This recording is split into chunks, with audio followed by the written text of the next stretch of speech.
7 दशकको इतिहासमा नेपालमा स्थानीय जनप्रतिनिधि चयनका लागि 14औं पटक निर्वाचन हुँदै संघीय गणतन्त्र सहितको संविधान कार्यान्वयनका लागि महत्त्वपूर्ण हुने अपेक्षा। आगामी स्थानीय तह चुनावबारे भ्रम सृजना हुने अभिव्यक्ति नदिन निर्वाचन आयोगको आग्रह।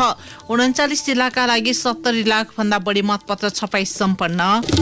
आपसमा शुभकामना आदान प्रदान गरी नयाँ वर्ष मनाइयो। राष्ट्रपति भण्डारीद्वारा संविधान दिवसमा घोषणा गरिएका विभिन्न विभूषण तथा मान पदवी प्रदान।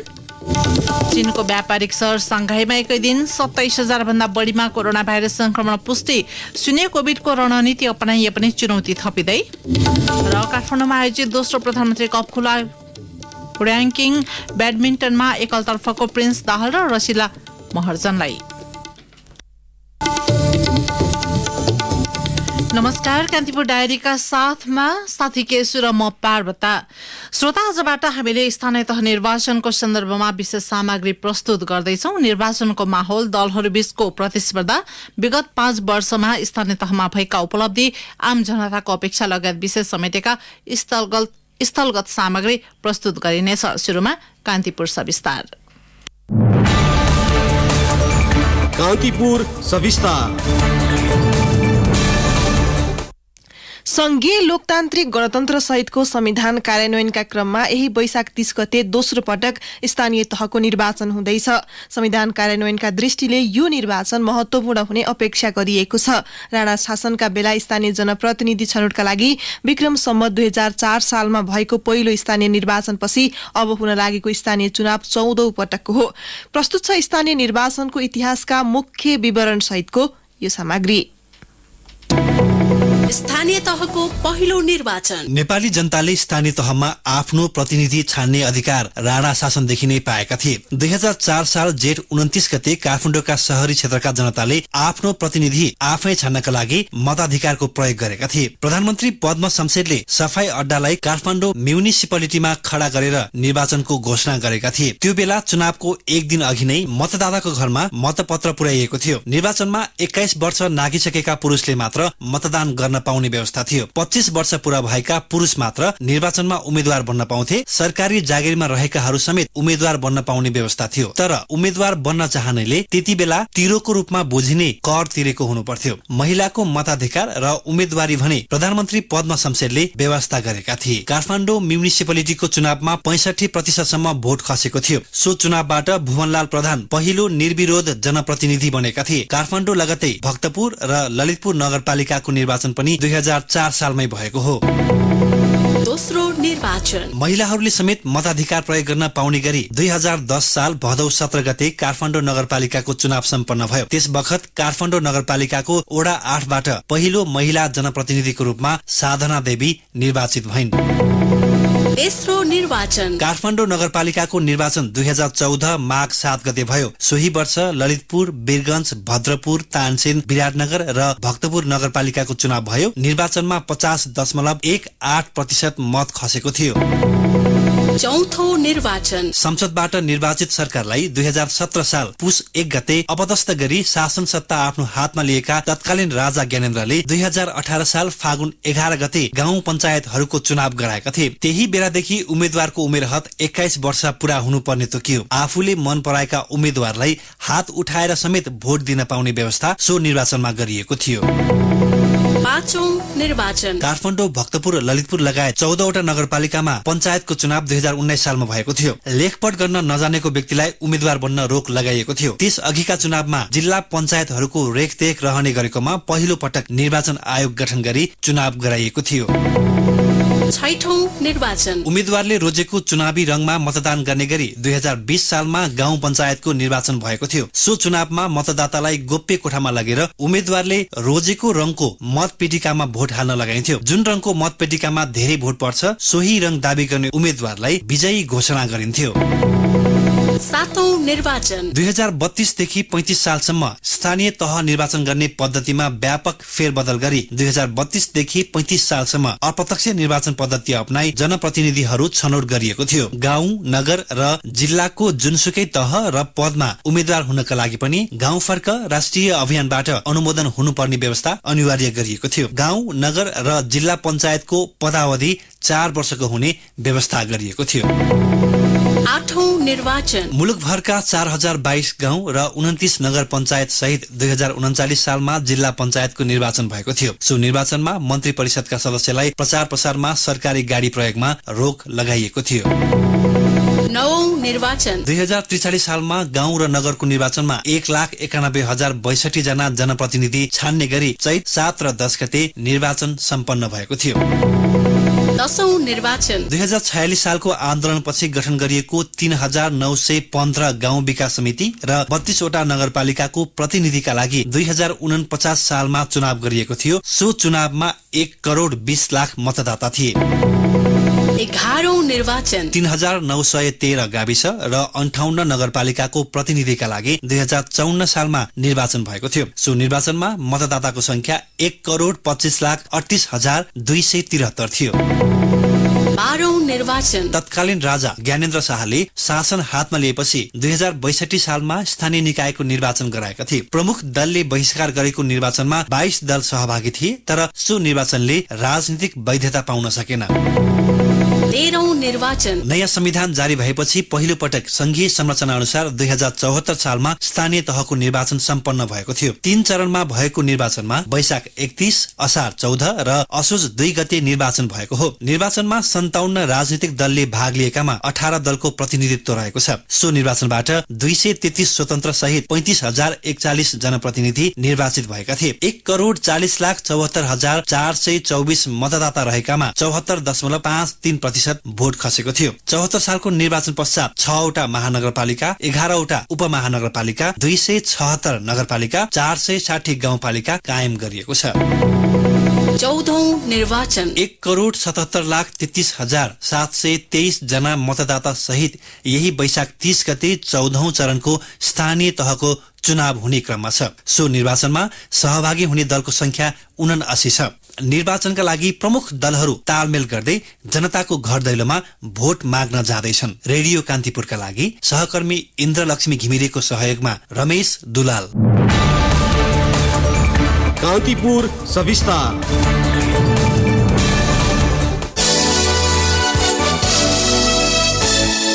मुलुक संघीय प्रणालीमा गएपछि 2074 सालमा पहिलो पटक भएको स्थानीय तह निर्वाचनको नतिजा दल विशेषले जितेको सीट संख्यासँगै समावेशी दृष्टिले महत्वपूर्ण मानिन्छ। 753 स्थानीय तहमा निर्वाचित भएका जनप्रतिनिधि मध्ये महिलाको उपस्थिति झण्डै 48% थियो। मुख्य पदाधिकारीको पदमा एक महिला प्रस्ताव गर्नुपर्ने संवैधानिक प्रावधानका कारण महिलाको उपस्थिति विगतको तुलनामा बढेको थियो। 5 वर्ष अघिको निर्वाचन नतिजाको मुख्य सारांश समेटेको सामग्री। 2074 सालमा 3 चरणमा भएको निर्वाचनबाट मेयर, उपमेयर तथा अध्यक्ष र उपाध्यक्षमा निर्वाचित भएका 1,506 जना मध्ये 718 जना महिला थिए। त्यस्तै वडा सदस्य सहित निर्वाचित भएका 35,041 जनप्रतिनिधिमा दलित महिला वडा सदस्यको संख्या 6,567 थियो भने प्रमुख पदाधिकारी, वडा अध्यक्ष र सदस्य सहित पालिकाहरूमा दलितको उपस्थिति 21% भन्दा बढी थियो। दलगत जनप्रतिनिधिको संख्यालाई हेर्दा मुख्य दलको हकमा एमालेको 14,079, कांग्रेसको 11,456 र माओवादी केन्द्रको 5,441 रहेको निर्वाचन आयोगको तथ्याङ्क छ। एमाले मुख्य पदमा 294 सिट जितेको थियो भने कांग्रेसले 266 सिट जितेको थियो। माओवादी केन्द्रबाट 106 जना निर्वाचित भएका थिए। संघीय समाजवादी फोरमबाट 34 जनाले प्रमुख पदमा जितेका थिए। राष्ट्रिय जनता पार्टीबाट 25 जनाले प्रमुख पदमा जित हासिल गरेका हुन्। 2074 को स्थानीय तह निर्वाचनमा 6 वटा महानगरपालिका मध्ये एमाले काठमाडौँ र पोखरामा जितेको थियो भने विराटनगर र ललितपुरमा कांग्रेसले जित्दा वीरगञ्ज संघीय समाजवादी फोरमको पोल्टामा परेको थियो भने माओवादी केन्द्रले भरतपुरमा जित हासिल गरेको थियो। 11 उपमहानगरपालिका मध्ये इटरीमा एमाले जित्यो भने धरानमा एमाले जितेकोमा पछि उपनिर्वाचनमा कांग्रेसले जित्यो। त्यसबाहेक एमाले जितपुर, सिमरा, हेटौडा, बुटोल, घोराई र तुलसीपुरमा जित हासिल गरेको थियो। कांग्रेसको नाममा भने कलैया र धनगढी उपमहानगरपालिका परेको थियो। राष्ट्रिय जनता पार्टीले जनकपुर र राप्रपाले नेपालगञ्जमा जितेका थिए। त्यति बेला 77 जनाले कम अन्तरले पराजित भएको देखिन्छ। पदाधिकारी पदमा 50 भोट वा सो भन्दा कम भोटले पछाडि परेर पराजित हुने मध्ये कांग्रेसबाट 32 जना, एमालेबाट 27 जना र माओवादी केन्द्रबाट 8 जना रहेका थिए। रोचक नतिजा भने जम्मा 1 भोटले पराजित हुनेको संख्या 4 रहेकोमा एमाले र कङ्ग्रेस दुवैबाट 2-2 जना थिए। झापाको कमल गाउँपालिकामा एमाले र कङ्ग्रेसका उम्मेदवारले बराबर मत ल्याएकोमा गोलाबाट एमालेकी मेनुका काफ्लेले विजय हासिल गरेकी थिइन्। 5 वर्षपछि हुन लागेको निर्वाचनको नतिजा अनुमान गर्न गाह्रो पर्ने देखिन्छ, किनभने अघिल्लो चुनावपछि नेपाली कङ्ग्रेस बाहेक सबैजसो दल विभाजित भएका छन्। एमालेबाट निर्वाचित भएका मध्ये केही संख्याका जनप्रतिनिधिले एकीकृत समाजवादी रोजेका छन्। त्यसो त माओवादी केन्द्रमा पनि विभाजन भएको छ। एउटै भोट ब्याङ्क भएका एमाले र उसबाट विभाजित एकीकृत समाजवादी फरक गठबन्धनबाट यसपटक चुनाव लड्दैछन् भने मधेस केन्द्रित दलमा भएको विभाजनले खास गरी मध्य प्रदेशमा चुनावी नतिजा रोचक हुने ठानिएको छ। त्यति बेलाको मधेसी जनअधिकार फोरम लोकतान्त्रिक पार्टी नेपाली कङ्ग्रेसमा विलय भइसकेको छ भने संघीय समाजवादी फोरम र राजपा यसबीचमा एकीकृत भई फेरि अलग भइसकेका छन्। त्यस्तै त्यति बेलाको नयाँ शक्ति अहिले आएर जनता समाजवादी पार्टीमा मिसिएको छ। दलहरूमा आएको विभाजन अनि फेरिएको संरचनासँगै प्रमुख दलहरू नै तालमेल गरेर प्रतिस्पर्धा गर्न लागेकाले नतिजाको अनुमान गर्न सहज देखिँदैन, किनकि सबैजसो स्थानीय तहमा नयाँ मतदाता उल्लेख्य रूपमा थपिएका छन्। रेडियो कान्तिपुरका लागि अनिल बोगटी। कान्तिपुर डायरीमा अब ब्रेकको पालो। कान्तिपुर डायरीमा अब बाँकी प्रसङ्ग। निर्वाचन आयोगले निर्वाचनका विषयमा अन्यल सिर्जना गर्ने अभिव्यक्ति नदिन दलहरूलाई आग्रह गरेको छ। आज आयोजित नियमित पत्रकार सम्मेलनमा प्रवक्ता शर्माले निर्वाचन तयारी अघि बढिरहेकाले अन्यल सिर्जना नगर्न आग्रह गर्नुभयो। निर्धारित समयमै स्थानीय तहको निर्वाचन गर्न तयारीहरू तीव्रताका साथ अन्तिम चरणमा पुगेको अवस्थामा स्थानीय तहको निर्वाचनका सम्बन्धमा संशय व्यक्त गर्ने अभिव्यक्तिहरू राजनीतिक दलका इमानदार नेता एवं कार्यकर्ताबाट आएको ध्यानाकर्षण भएको छ। निर्वाचनका विषयमा अन्योलता सिर्जना गर्ने खालका यस्ता अभिव्यक्ति नदिनु हुन सरोकारवाला सबैलाई आयोग आग्रह गर्दछ। पछिल्लो केही दिन यता प्रमुख प्रतिपक्ष दल एमालेका नेताहरूले चुनाव सार्ने षड्यन्त्र भइरहेको अभिव्यक्ति दिइरहेका बेला आयोगले त्यसबारे ध्यानाकर्षण भएको बताएको हो। यसैबीच आयोगका अनुसार आगामी स्थानीय तह निर्वाचनका लागि आजसम्म 39 जिल्लाको 70,33,000 थान मतपत्र छापिएको छ। मतपत्र छपाईबारे जानकारी दिँदै प्रवक्ता पौडेल, आगामी स्थानीय तह निर्वाचनका लागि आवश्यक 1,94,00,000 थान मतपत्र मध्ये आजसम्म 39 जिल्लाको 70,33,000 थान मतपत्र छपाई सम्पन्न भएको छ। हाल दैनिक सरदर 8 लाख थान मतपत्र छपाई भइरहेको छ। पर्यवेक्षण अनुमतिका लागि 65वटा संस्थाबाट विद्युतीय माध्यमद्वारा निवेदन प्राप्त भएको आयोगले जनाएको छ। यसैबीच आयोगले दैनिक रूपमा स्थानीय तह निर्वाचन सम्बन्धी सम्पूर्ण गतिविधि र सूचनाको सहज रूपमा जानकारी दिन ई बुलेटिन प्रकाशन सुरु गरेको छ। यसैबीच सत्तारूढ माओवादीले विद्युत प्राधिकरणका कार्यकारी निर्देशक कुलमान घिसिङको फोटो प्रचार सामग्रीमा प्रयोग गरेपछि निर्वाचन आयोगले चासो देखाएको छ। आयोगको उच्च स्रोतका अनुसार प्राधिकरणका कार्यकारी निर्देशक घिसिङलाई फोटो राख्ने विषयमा सहमति भए नभएको लगायत विषयमा जवाफ मागेको छ। त्यस्तै आयोगले गण्डकी प्रदेश सभाका सभामुख नेत्रनाथ अधिकारीलाई 2074 सालको प्रदेश सभा निर्वाचनमा चुनावी खर्चबारे दिएको अभिव्यक्तिबारे प्रश्न पार्न भनेको छ। त्यस्तै नेकपा एकीकृत समाजवादीले आचार संहिता उल्लङ्घन गरेको विषयमा स्पष्टीकरणका लागि दिएको समय आज सकिएको छ। सो पार्टीले स्पष्टीकरण नबुझाएको खण्डमा फेरि 24 घण्टे अल्टिमेटम दिने आयोगको तयारी छ।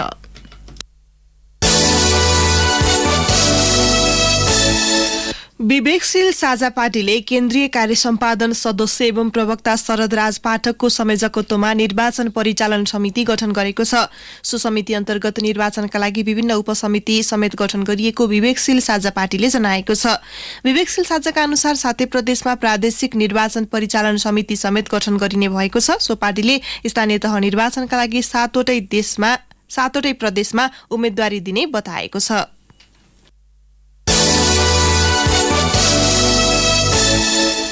एक आपसमा शुभकामना आदान प्रदान गरी आज नयाँ वर्ष 2079 मनाइएको छ। नयाँ वर्षको अवसरमा मुलुकका प्रमुख पर्यटकीय गन्तव्यमा आन्तरिक पर्यटकको घुइँचो लागेको थियो। काठमाडौँ उपत्यकाका ठमेल, नगरकोट, ककनी, काभ्रेको धुलीखेल, पोखरा, चितवनको सौराहा लगायतका महत्वपूर्ण पर्यटकीय स्थलमा हिजोदेखि नै पर्यटकको चहलपहल बढेको हो। यसैबीच पूर्वी तराईका जिल्लाहरूमा सिरुवा पर्व शुरू भएको छ। नव वर्षको प्रारम्भसँगै आदिवासी समुदाय राजवंशीले 3 दिनसम्म सिरुवा पर्व मनाउने गर्छन्। त्यस्तै मध्य तराईका सिराहा सप्तरी उदयपुर लगायत जिल्लामा आज जुड शीतल पर्व मनाइएको छ। पर्वका अवसरमा शीतलता प्रदानको कामना गर्दै ठूलाले सानाको शिरमा पानी राख्ने, रुख बिरुवामा पानी हाल्ने गरिन्छ। यता 14औं शताब्दीका दुसात जातिका राजा सलहेशको गाथासँग जोडिएको सिराहाको फुलबारीमा सुनाखरी फूल हेर्ने र मेला भर्नेको घुइँचो लागेको छ। फूल हेर्न र मेला भर्न वैशाख 1 गते सिराहा सप्तरी, धनुषा, महोत्तरी, सर्लाही र उदयपुरसँगै भारतका विभिन्न स्थानबाट आगन्तुकहरू आउने गरेका छन्।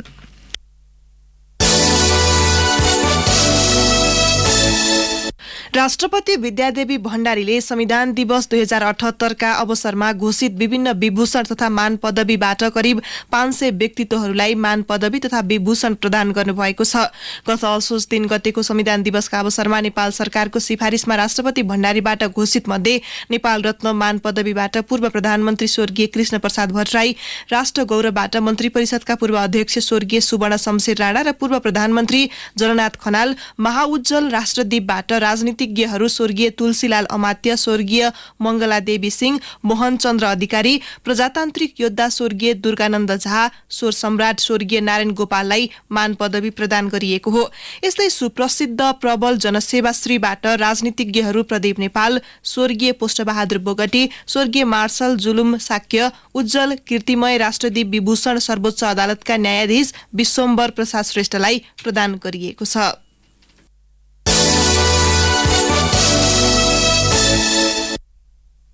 पूर्व पश्चिम राजमार्ग अन्तर्गत पूर्वी नवलपरासीमा सवारी दुर्घटना हुँदा 26 जना यात्रु घाइते भएका छन्। विनय त्रिवेणी गाउँपालिका 2 दाउनेमा यात्रुवाहक बस र ट्रक ठुकिएर दुर्घटना भएको हो। जिल्ला प्रहरी कार्यालय पूर्वी नवलपरासीका सूचना अधिकारी सन्तोष पाठक अनुसार 3 जना गम्भीर घाइते भएका छन्। घाइतेमध्ये 10 जनाको पुरानो मेडिकल कलेज भरतपुर र 16 जनाको मध्यबिन्दु जिल्ला अस्पताल कावस्यतीमा उपचार भइरहेको छ। दुर्घटनामा परेका सवारी चालक प्रहरी नियन्त्रणमा छन्। नेपालमा पछिल्लो पटक 4 जनामा कोरोना भाइरस संक्रमण पुष्टि भएको छ। 2262 पीसीआर परीक्षणमा 3 र 1080 एन्टिजेन परीक्षणमा 1 जनामा कोरोना संक्रमण पुष्टि भएको स्वास्थ्य तथा जनसंख्या मन्त्रालयले जनाएको छ। एकै दिन 44 जना संक्रमित संक्रमण मुक्त भएका छन्। देशैभर कोरोना संक्रमणका कारण मृत्यु हुनेको संख्या 11951 रहेको मन्त्रालयले जनाएको छ। हाल 479 जना सक्रिय संक्रमित रहेका छन्।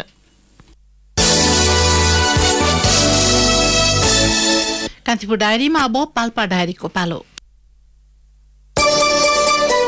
पाल्पा डायरीबाट माधव बर्यालको नमस्कार। पाल्पामा सञ्चालन भएको 10 स्थानका चुन्डुङ्गा उत्खननको अवस्थाबारे डिभिजन वन कार्यालयले अनुगमन गरेको छ। चुन्डुङ्गा खानी अध्ययनको प्रारम्भिक प्रतिवेदन सार्वजनिक गरेको डिभिजन वनले यसमा धेरै त्रुटि देखाएको छ। चुन्डुङ्गा खानीहरूको विषयमा उठेको विभिन्न सवालबारे अध्ययन गर्न बनेको समितिले प्रतिवेदन सार्वजनिक गरेको प्रमुख जिल्ला अधिकारी जगन्नाथ पन्तले बताउनुभयो। अनुगमनका क्रममा वन मन्त्रालय अन्तर्गत विभागसँग भएको सम्झौता अनुसार खानीहरूले शर्त पालना गरे नगरेको अध्ययन गरिएको डिभिजन वन कार्यालयका सूचना अधिकारी संयोग बस्नेतले बताउनुभयो।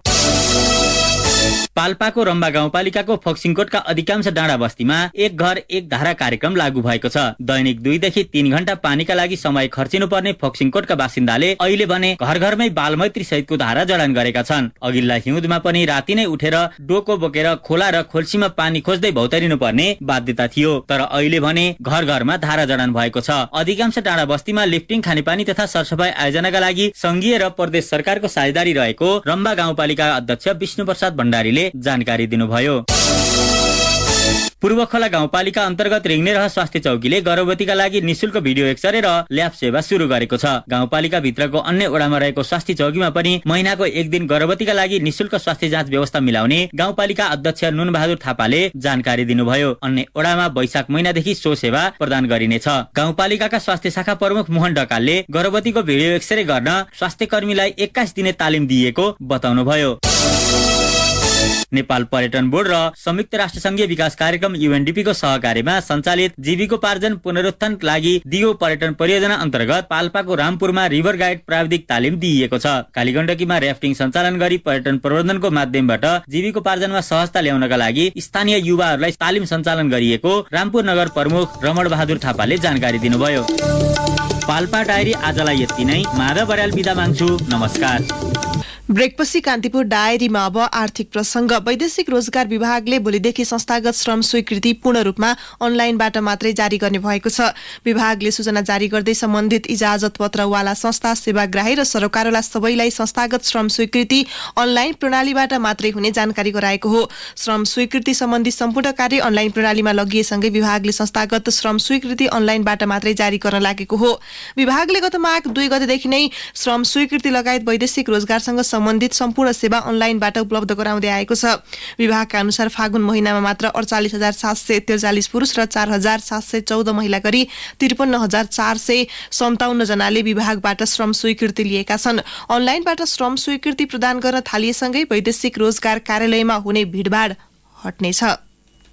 इन्धनको मूल्यवृद्धिपछि काठमाडौँ उपत्यका सहित बागमती प्रदेशका जिल्लाहरूमा सार्वजनिक सवारी साधनको भाडा बढेको छ। बागमती प्रदेश श्रम, रोजगार तथा यातायात व्यवस्था मन्त्रालयले आजबाट लागू हुने गरी सार्वजनिक सवारीमा भाडा वृद्धि गरेको हो। 5 किलोमिटर दूरीसम्म 2 रुपैयाँ र 20 किलोमिटर दूरीमा 3 रुपैयाँ भाडा वृद्धि गरिएको प्रदेश मन्त्रालयले जनाएको छ। भाडा समायोजनपछि सार्वजनिक सवारी साधनमा 5 किलोमिटरसम्मको दूरीका लागि न्यूनतम 20 रुपैयाँ र 20 किलोमिटर माथिको दूरीका लागि 38 रुपैयाँ भाडा शुल्क तोकिएको छ। यात्रुले नयाँ भाडा दर अनुसार 5 किलोमिटरसम्म 20 रुपैयाँ, 10 किलोमिटरको 25 रुपैयाँ, 15 किलोमिटरसम्मको 30 रुपैयाँ, 20 किलोमिटरसम्मको 33 र 20 भन्दा माथि 38 रुपैयाँ तिर्नुपर्नेछ। यस्तै ट्याक्सीमा प्रति 200 मिटरको भाडा 10 रुपैयाँ तोकिएको छ। अब अन्तर्राष्ट्रिय प्रसंग। चीनको व्यापारिक शहर सांघाईमा आज एकै दिन 27,000 भन्दा बढीमा कोरोना भाइरस संक्रमण पुष्टि भएको छ। एकै दिन भेटिएका संक्रमित मध्ये यो हालसम्मकै उच्च संख्या भएको अन्तर्राष्ट्रिय सञ्चार माध्यमहरूले जनाएका छन्। चीनका राष्ट्रपति सी जिनपिङले शून्य कोभिडको रणनीतिलाई खडाइका साथ लागू गर्नुपर्ने बताएको भोलिपल्ट ठूलो संख्यामा कोरोना संक्रमण देखिएको हो। सांघाईका अधिकांश क्षेत्रमा लकडाउन गरिएको छ। बढ्दो कोरोना संक्रमणका कारण गरिएको लकडाउनले जनजीवन प्रभावित बनेको छ। चीनले शून्य कोभिडको रणनीति लिए पनि कोरोना नियन्त्रण गर्न भने चुनौती थपिँदै गएको छ।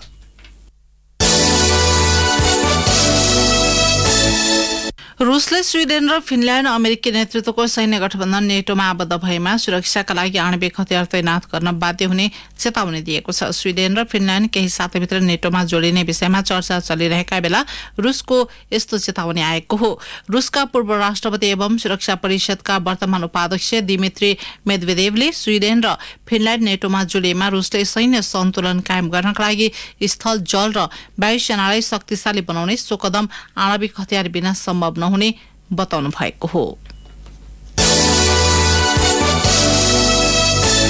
अब खेल प्रसंग। काठमाडौँमा आयोजित दोस्रो प्रधानमन्त्री कपकुला र्याङ्किङ ब्याडमिन्टनको पुरुष एकलतर्फको उपाधि प्रिन्स दाहालले जितेका छन्। राष्ट्रिय खेलकुद परिषदको कवड हलमा आज भएको फाइनलमा प्रिन्सले नवीन श्रेष्ठलाई 21-17, 21-10 को सोझो सेटमा पराजित गर्दै उपाधि जितेका हुन्। उपाधि विजेता प्रिन्सले 1,15,000 पुरस्कार पाएका छन्। उपविजेता बनेका नवीनले 55,000 तथा सेमी फाइनल पुगेका दिपेश धामी र प्रफुल्ल महर्जनले 20,000 रुपैयाँ पाउनेछन्।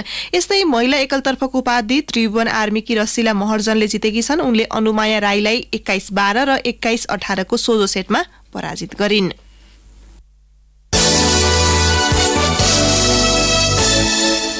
एफसी एशियन कप छनौटका लागि नेपाली राष्ट्रिय फुटबल टोलीले भोलिबाट प्रशिक्षण शुरू गर्ने भएको छ। अखिल नेपाल फुटबल संघ एन्फाले नेपाली टोलीले दशरथ रंगशालामा भोलिबाट तयारी थाल्ने जनाएको छ। मुख्य प्रशिक्षक अब्दुल्ला अलमुताइरीले बन्द प्रशिक्षणका लागि 25 खेलाडी बोलाएका छन्। समयमा रहेको समूहमा कुवेत, इन्डोनेसिया र जोर्डन रहेका छन्। नेपालको समूहको छनौट खेलहरू कुवेतमा आयोजना हुनेछ। हरेक समूहका शीर्ष टोली र 5 समूहको उत्कृष्ट दोस्रो टोली चीनमा आयोजना हुने एसियन कप 2023 मा छनौट हुनेछन्।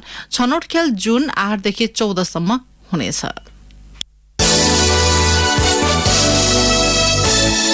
कोलम्बिया फुटबल टिमका पूर्व कप्तान फ्रेडी रिन्कोनको निधन भएको छ। कोलम्बियाको कलीमा गत सोमबार कार दुर्घटनामा परि रिन्कोनको टाउकोमा गम्भीर चोट लागेको र उपचारका क्रममा उनको निधन भएको उपचारमा संलग्न मेडिकल डाइरेक्टर लोरोने क्विन्टेरोलाई उद्धृत गर्दै बीबीसीले जनाएको छ। रियल मड्रिडका पूर्व मिडफिल्डर रिन्कोनले कोलम्बियाका लागि 17 गोल गरेका थिए। कोलम्बियाबाट उनले सन् 1990, 1994 र 1998 मा गरी 3 पटक विश्वकप खेलेका थिए।